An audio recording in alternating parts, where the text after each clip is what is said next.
Bismillahirrahmanirrahim. Assalamualaikum warahmatullahi wabarakatuh. Hai, kembali lagi dengan saya, inilah Yati. Nah, di video saya kali ini saya akan menjelaskan tentang teori resepsi dari lagu Aku Bukan Jodohnya. Sebelum itu, saya akan menjelaskan apakah itu teori resepsi. Teori resepsi adalah salah satu aliran dalam penelitian sastra yang terutama dikembangkan oleh mazhab Konstan pada tahun 1960-an di Jerman. Nah, baiklah, saya akan analisis lagu Aku Bukan Jodohnya menggunakan teori resepsi dengan menggunakan 10 narasumber. Pertanyaan pertama yaitu, siapa yang meliris lagu Aku Bukan Jodohnya dan pada tahun berapa lagu tersebut diliris? Dan inilah jawaban para 10 narasumber. Narasumber pertama menjawab yaitu yang meliris lagu Aku Bukan Jodohnya yaitu Triswaka pada tahun 2020. Narasumber kedua menjawab yaitu yang meliris lagu Aku Bukan Jodohnya yaitu Triswaka pada tahun 2020. Narasumber ketiga menjawab yaitu yang meliris lagu Aku Bukan Jodohnya Triswaka pada tahun 2020. Narasumber keempat menjawab yaitu yang meliris lagu Aku Bukan Jodohnya dan pada tahun berapa? Triswaka pada tahun 2020. Narasumber kelima menjawab yaitu yang meliris lagu Aku Bukan Jodohnya Triswaka pada tahun 2020. Narasumber keenam menjawab yaitu Triswaka pada tahun 2020. Narasumber ketujuh menjawab yaitu yang meliris lagu Aku Bukan Jodohnya Triswaka pada tahun 2020. Narasumber kedelapan menjawab yaitu yang meliris lagu Aku Bukan Jodohnya dan pada tahun berapa, yaitu Triswaka pada tahun 2020.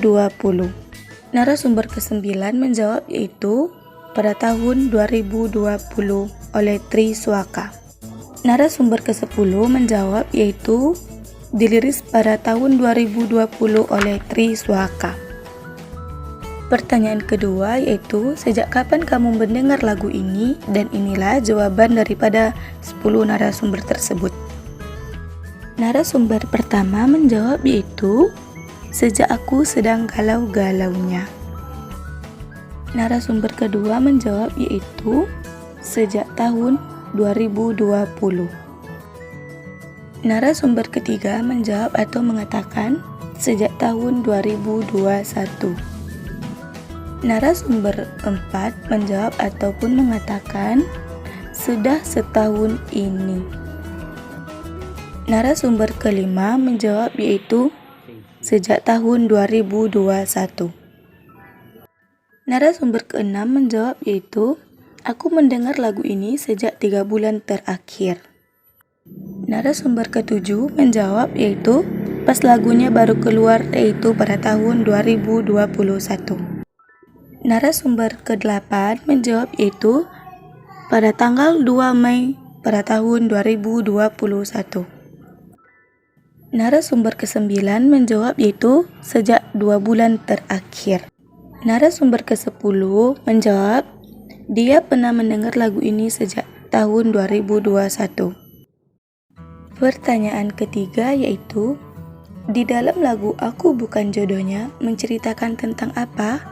Dan inilah jawaban dari ke-10 narasumber tersebut. Narasumber pertama menjawab ataupun berpendapat yaitu menceritakan tentang mereka yang tak berjodoh. Narasumber kedua menjawab ataupun berpendapat yaitu menceritakan tentang orang yang tak berjodoh. Narasumber ketiga mengatakan yaitu menceritakan tentang ditinggal menikah oleh mantan kekasihnya. Narasumber keempat menjawab ataupun mengatakan yaitu menceritakan tentang ditinggal menikah.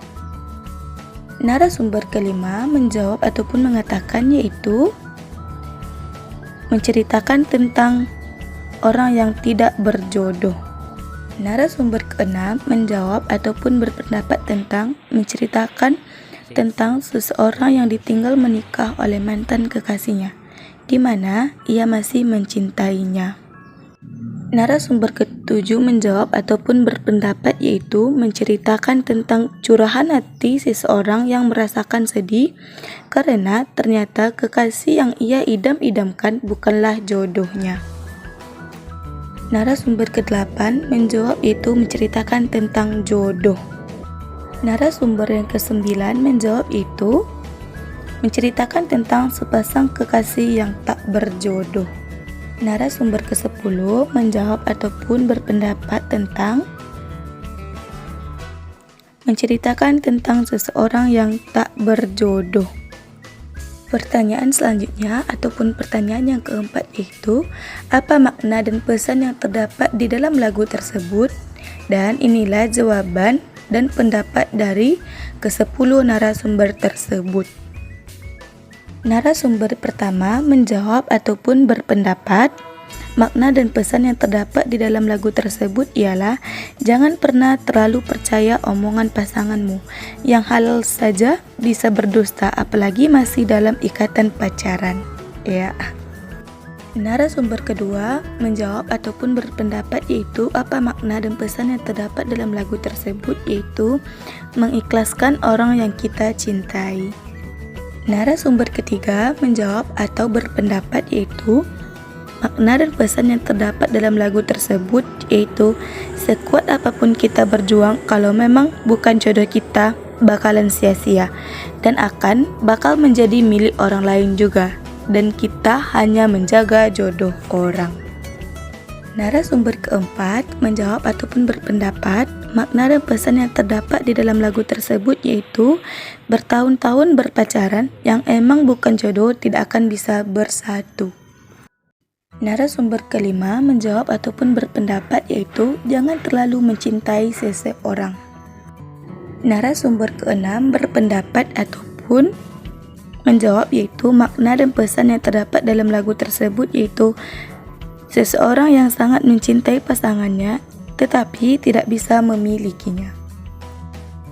Narasumber ketujuh berpendapat atau menjawab yaitu jodoh itu sudah diatur dan kalau memang tidak jodoh tidak akan bisa dipaksa. Narasumber ke-8 menjawab ataupun berpendapat makna dan pesan yang terdapat dalam lagu tersebut yaitu tidak ada. Narasumber ke-10 menjawab yaitu jangan mencintai seseorang itu secara berlebih-lebihan. Narasumber ke-10 menjawab ataupun berpendapat yaitu makna dan pesan yang terdapat dalam lagu tersebut yaitu sepasang kekasih yang tidak berjodoh. Pertanyaan yang terakhir ataupun yang kelima yaitu apakah kalian suka atau tidak suka dengan lagu tersebut? Kalau suka berikan alasannya dan kalau tidak suka berikan juga alasannya. Dan inilah jawaban dari ke-10 narasumber tersebut. Narasumber pertama menjawab yaitu suka banget. Karena saya pribadi kalau lagu yang namanya yang terkait tentang cinta, saya sangat menyukainya. Narasumber kedua kemudian menjawab yaitu suka karena liriknya bagus dan melodinya sangat indah. Narasumber ketiga menjawab yaitu sangat suka karena sangat mencerminkan buat kita. Bagaimanapun kita berjuang, kalau dia bukan jodoh kita, juga bakalan sia-sia. Yang dulunya berharap akan bersama-sama ke pelaminan, taunya cuma juga jaga jodoh orang yang akhirnya menjadi tamu undangan. Narasumber keempat menjawab yaitu suka, karena suara Triswaka sangat bagus. Narasumber kelima menjawab yaitu tidak suka karena lagunya sangat sedih. Berikutnya narasumber keenam menjawab yaitu suka karena lagunya sangat enak didengar. Selanjutnya narasumber ketujuh menjawab yaitu suka karena lagunya sangat menyentuh ke hati. Narasumber ke-8 menjawab yaitu tidak suka karena mengisahkan kisah nyata. Narasumber ke-9 menjawab yaitu suka karena suara Triswaka sangat bagus. Baiklah, narasumber ke-10 ataupun yang terakhir menjawab suka banget karena Triswaka sangat menghayati dalam menyanyikan lagu ini. Baiklah, hanya itu analisis pendekatan resepsi dari lagu Aku Bukan Jodohnya menggunakan 10 narasumber yang dapat saya sampaikan. Lebih dan kurang saya mohon maaf. Assalamualaikum warahmatullahi wabarakatuh.